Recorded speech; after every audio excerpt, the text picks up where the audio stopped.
हाय बच्चों, कैसे हैं सब। तो आपके लिए मैंने ये 10 से 15 मिनट का हर चैप्टर का बायो का पॉडकास्ट डिज़ाइन किया है।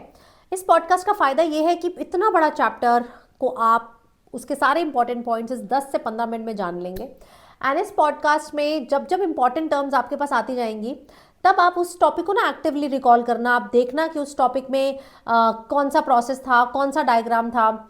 अब ये सिंस एक ऑडियो पॉडकास्ट है तो आपको अपनी आंखें खोल के रखने की जरूरत नहीं है। आप अपनी आईज को रेस्ट दीजिए। आप ट्रैवल करते हुए, वॉशरूम जाते हुए, कहीं भी इसको हेडफोन्स लगा के इस पॉडकास्ट को सुन सकते हैं एंड अपने रिवीजन उस चैप्टर की कंप्लीट कर सकते हैं। अगर आपको ये पॉडकास्ट अच्छा लगा और आपको जब पता चला कि यार इसमें से मुझे ना ये कॉन्सेप्ट नहीं आ रहा या मुझे चैप्टर को अभी अच्छे से दोबारा रिवाइज करने की जरूरत है, तो मैंने ना नीचे डिस्क्रिप्शन में उस चैप्टर का डिटेल्ड वन शॉट डाला हुआ है। तो अगर आपको ये चैप्टर डिटेल में रिवाइज करना अलॉन्ग विद PYQs, तो आप उस लिंक से जाकर वीडियो उसका आराम से देख सकते हैं। Rest enjoy this podcast. मुझे बताइएगा कमेंट्स में आपको कैसा लगा। नमस्ते और द डीप डाइव में आपका स्वागत है। आज हम सीप पाहूजा मैम के एक बहुत ही शानदार बायोटेक्नोलॉजी लेक्चर की गहराइयों में उतरने वाले हैं। ये लेक्चर खास तौर पर नीट 2026 के उम्मीदवारों के लिए है। बिल्कुल, और हम इसमें जेनेटिक इंजीनियरिंग से जुड़ी कुछ बहुत ही दिलचस्प बातों पर चर्चा करेंगे। मतलब पौधों को बीमारियों से बचाने से लेकर इंसानों के लिए दवाइयां बनाने तक। हाँ, ये सिर्फ किताबी बातें नहीं है, बल्कि ये समझना है कि साइंस असल दुनिया की समस्याओं को कैसे सुलझा रहा है। सही बात है। चलिए शुरू करते हैं। तो चलिए सबसे पहले उन दो बुनियादी तकनीकों से शुरू करते हैं जो इस फील्ड की नींव है, टिश्यू कल्चर और सोमैटिक हाइब्रिडाइजेशन। सुनने में ये बड़े टेक्निकल नाम लगते हैं, पर असल में ये पौधों को लैब में उगाने और सुधारने के अद्भुत तरीके हैं। बिल्कुल, टिश्यू कल्चर, जिसे माइक्रो प्रोपेगेशन भी कहते हैं, ये तो कमाल की चीज है। सोचिए, एक बेहतरीन पौधे का छोटा सा हिस्सा लेकर उससे हजारों नए पौधे बना लिए जाएं, वो भी बहुत कम समय में। और इसका जो आधार है ना, वो है टोटीपोटेंसी। टोटीपोटेंसी, इसका मतलब क्या हुआ? इसका मतलब है कि पौधे की किसी भी एक कोशिका में, एक सिंगल सेल में पूरे पौधे को फिर से बनाने की क्षमता होती है। अरे वाह! हाँ, तो ये करते कैसे हैं? देखिए, पौधे का एक छोटा सा हिस्सा लेते हैं जिसे एक्सप्लांट कहते हैं। उसे एक टेस्ट ट्यूब में एक पोषक माध्यम में रखा जाता है। इसमें कार्बन सोर्स जैसे सुक्रोज, अमीनो एसिड्स और खास तौर पर हार्मोन्स होते हैं। ऑक्सिन और साइटोकाइनिन वाले हार्मोन्स? हाँ बिल्कुल। तो पहले एक्सप्लांट से कैलस बनता है, जो मतलब कोशिकाओं का एक गुच्छा होता है, और फिर उससे पूरा पौधा तैयार हो जाता है। और इसके फायदे? एक तो ये कि कम समय में ज्यादा पौधे मिल जाते हैं। हाँ, और दूसरा ये कि सारे पौधे जेनेटिक रूप से एक जैसे होते हैं, जिन्हें सोमा क्लोन कहते हैं। जैसे केला, सेब, टमाटर, ये सब इसी तरह उगाए गए हैं। अच्छा, इसका एक और इस्तेमाल है शायद, बीमारी मुक्त पौधे बनाने का। बहुत जरूरी इस्तेमाल है वो। अगर किसी पौधे में वायरस का इन्फेक्शन है, तो भी उसका जो मेरिस्टेम वाला हिस्सा होता है ना, वो वायरस मुक्त रहता है। तो उस हिस्से को एक्सप्लांट के तौर पर इस्तेमाल करके हम उस पौधे की हेल्दी कॉपियां बना सकते हैं। गन्ना, आलू, केला, इन सब में ये बहुत काम आता है। तो ये तो हुई कॉपी बनाने की बात। अब बात करते हैं सोमैटिक हाइब्रिडाइजेशन की। इसमें तो दो अलग अलग पौधों को मिलाते हैं, है ना? हाँ, इसमें दो अलग पौधों की कोशिकाएं ली जाती हैं। जैसे टमाटर और आलू? बिल्कुल। फिर उनकी जो सेल वॉल होती है, उसे एंजाइम से पचा दिया जाता है, ताकि सिर्फ प्रोटोप्लाज्म बच जाए। सही। और फिर इन दोनों प्रोटोप्लाज्म को आपस में फ्यूज कर दिया जाता है, और इसी से बनता है सोमैटिक हाइब्रिड। मजे की बात यह है कि नीट 2024 में इसी से सवाल आया था कि क्या फ्यूज किया जाता है। जवाब था प्रोटोप्लास्ट। बिल्कुल। और इसी तकनीक से पोमैटो बनाया गया था, टमाटर और आलू का हाइब्रिड। एक ही पौधे में आलू भी और टमाटर भी, ये तो बहुत सफल हुआ होगा। नहीं, एक्चुअली यहीं पर एक ट्विस्ट है। वो कमर्शियली सफल नहीं हो पाया। क्यों? क्योंकि उसमें वो गुण नहीं थे जो बाजार को चाहिए। मतलब न टमाटर का स्वाद अच्छा था, न आलू का साइज। तो ये एक अच्छा सबक था कि हर वैज्ञानिक चमत्कार बाजार में हिट हो, ये जरूरी नहीं। ये तो बहुत दिलचस्प बात है। चलिए अब फसलों को और पौष्टिक बनाने की बात करते हैं, जैसे गोल्डन राइस। हाँ, गोल्डन राइस। ये जेनेटिकली मॉडिफाइड चावल है जिसमें विटामिन ए भरपूर मात्रा में होता है। और ये कैसे बनाया गया? इसके लिए डैफोडिल के पौधे से बीटा कैरोटीन बनाने वाला जीन निकाला गया। अच्छा। फिर इस जीन को एग्रोबैक्टीरियम वेक्टर की मदद से चावल के पौधे में डाल दिया गया। तो इससे उन लोगों को बहुत फायदा हुआ होगा जिनमें विटामिन ए की कमी होती है, जिससे रतौंधी जैसी बीमारियां होती हैं। बिल्कुल। और एक और उदाहरण है हिरुडीन का। हिरुडिन, ये तो वो है ना जो खून को जमने से रोकता है? हाँ, ये एक एंटीकोएगुलेंट है। आमतौर पे ये ब्लड सकिंग लीच यानी जोक से मिलता है। जोक से? हाँ, लेकिन दवाइयों के लिए ज्यादा मात्रा में चाहिए तो वैज्ञानिकों ने इसका जीन लैब में बनाया और उसे ब्रासिका नैपस नाम के पौधे में डाल दिया।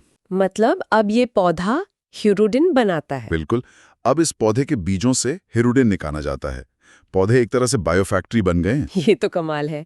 अब उस तकनीक पर आते हैं जिसने खेती में क्रांति ला दी, मतलब कीड़ों से लड़ने वाले पौधे, बीटी कॉटन। बीटी कॉटन, इसकी कहानी भी बड़ी मजेदार है। एक बैक्टीरिया है बैसिलस थुरिंजिएंसिस या शॉर्ट में बीटी। ये बैक्टीरिया एक खास प्रोटीन बनाता है जो कुछ कीड़ों को मार सकता है, और ये प्रोटीन बैक्टीरिया के अंदर इनएक्टिव मतलब निष्क्रिय अवस्था में होता है। तो वैज्ञानिकों ने सोचा होगा कि क्यों ना इस बैक्टीरिया के जीन को ही पौधे में डाल दिया जाए। एग्जैक्टली, और यही किया गया।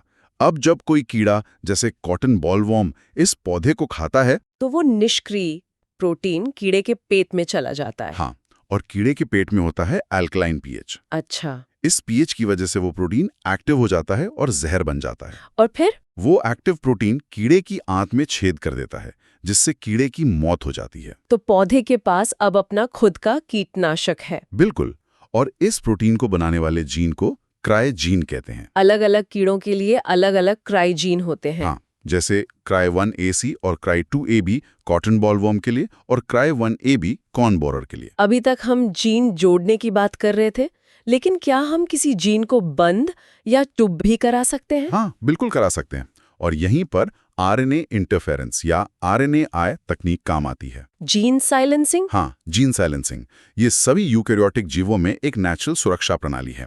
इसका इस्तेमाल एक खास नीमेटोड मेलोइडाइगाइनी इनकॉग्निशिया से तंबाकू के पौधे को बचाने के लिए किया गया। ये निमेटोड तो पौधे की जड़ों में रूट नॉट नाम की बीमारी पैदा करता है ना? सही। तो वैज्ञानिकों ने क्या किया कि उन्होंने निमेटोड के एक खास जीन को तंबाकू के पौधे में डाल दिया। इससे पौधे में एक डबल स्टैंडर्ड आरएनए बनने लगा। अच्छा। अब जब निमेटोड ने पौधे पे हमला किया तो पौधे में पहले से मौजूद ये डबल स्टैंडर्ड आरएनए निमेटोड के मैसेंजर आरएनए यानी एमआरएनए से जुड़ गया, और उसने उस एमआरएनए को काम करने से रोक दिया। बिल्कुल, उसे साइलेंस कर दिया। अब प्रोटीन नहीं बना तो निमेटोड जिंदा नहीं रह सका और पौधा बच गया। इसी तकनीक से फ्लेवर सेवर टमेटो भी बनाया गया था, है ना, जिसने टमाटर को नरम करने वाले जीन को साइलेंस किया गया। हाँ, ताकि वो ज्यादा समय तक ताजे रहें। चलिए अब दवाइयों के क्षेत्र में आते हैं।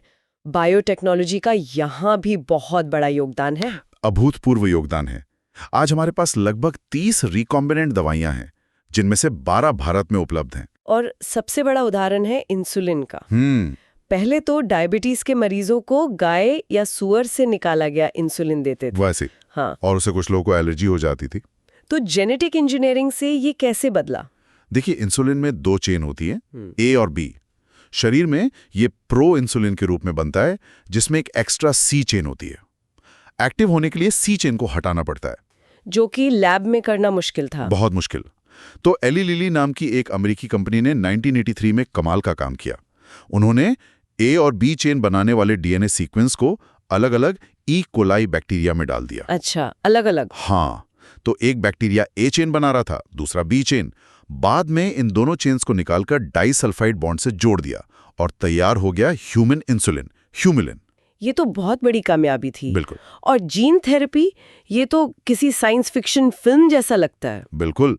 इसका पहला सफल प्रयास 1990 में एक 4 साल की बच्ची पर किया गया था, जिसे SCID नाम की बीमारी थी। ये ADE एंजाइम की कमी से होती है ना? हाँ, एडेनोसिन डीएमिनेज।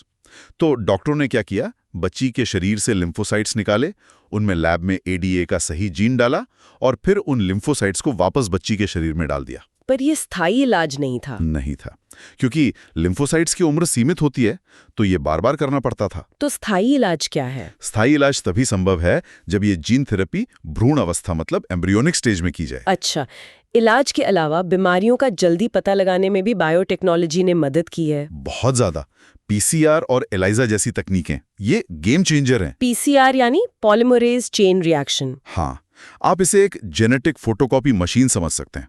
ये बहुत कम मात्रा में मौजूद वायरस के डीएनए को भी करोड़ों गुना बढ़ा देती है, जिससे शुरुआती स्टेज में ही एचआईवी या कैंसर का पता चल जाता है। और ट्रांसजेनिक जानवरों का क्या रोल है इसमें? दवाओं और वैक्सीन की सेफ्टी जांचने के लिए किया जाता है। जैसे रोजी नाम की एक गाय थी। हाँ, रोजी, वो एक ट्रांसजेनिक गाय थी। उसके दूध में ह्यूमन प्रोटीन अल्फा लैक्टोबिमिन था, जो बच्चों के लिए ज्यादा पौष्टिक था। इसी तरह एम्फाइसीमा के इलाज के लिए जरूरी प्रोटीन अल्फा-1 एंटीट्रिप्सिन बनाने के लिए ट्रांसजेनिक भेड़ बनाई गई। इतनी शक्ति के साथ जाहिर है बड़ी जिम्मेदारी भी आती है। हाँ। इन तकनीकों के गलत इस्तेमाल को रोकने के लिए नियम भी तो होंगे। बिल्कुल हैं। भारत में जेनेटिक इंजीनियरिंग अप्रूवल कमेटी यानी GEAC है, जो इन सब रिसर्च की वैधता और सुरक्षा की देखरेख करती है। और एक और बड़ा मुद्दा है बायोपेटेंट और बायोपायरेसी का। हाँ, बायोपायरेसी मतलब जब कोई मल्टीनेशनल कंपनी किसी देश के जैविक संसाधनों या पारंपरिक ज्ञान का इस्तेमाल बिना उस देश की इजाजत के और बिना कोई मुआवजा दिए करती है। जैसे हमारे बासमती चावल, हल्दी और नीम के साथ हुआ। बिल्कुल, ये सदियों से हमारे ज्ञान का हिस्सा रहे हैं, लेकिन विदेशी कंपनियों ने इन पर पेटेंट लेने की कोशिश की और भारत ने इसके खिलाफ कानूनी लड़ाई लड़ी। हाँ, और हम जीते भी। इसी वजह से अब सख्त कानून बनाए गए हैं ताकि हमारे संसाधनों और ज्ञान का शोषण न हो सके। तो आज हमने देखा कि बायोटेक्नोलॉजी सिर्फ लैब तक ही सीमित नहीं है। ये हमारे खेतों, हमारी दवाइयों और हमारे भविष्य को आकार दे रही है। बिल्कुल, और ये हमें सोचने पर भी मजबूर करती है। जहां एक तरफ हम जीवन के कोड को बदलकर बीमारियों का इलाज कर सकते हैं, वहीं हमें ये भी पक्का करना होगा कि इस ज्ञान का उपयोग नैतिक तरीके से हो। और इसी विचार के साथ हम आज की एक गहन चर्चा समाप्त करते हैं। अगली बार तक सोचते रहिए और सीखते रहिए। तो सिंस आपने पॉडकास्ट सुना, आप मुझे बताइए अगला चैप्टर आप कौन सा करना चाहते हैं, and do let me no आपको ये पॉडकास्ट सुनने में मज़ा आया, रिवीजन हुई या फिर नहीं हुई, एंड कुछ और चेंजेस चाहिए हो तो do let me know. Thank you so much guys, take care.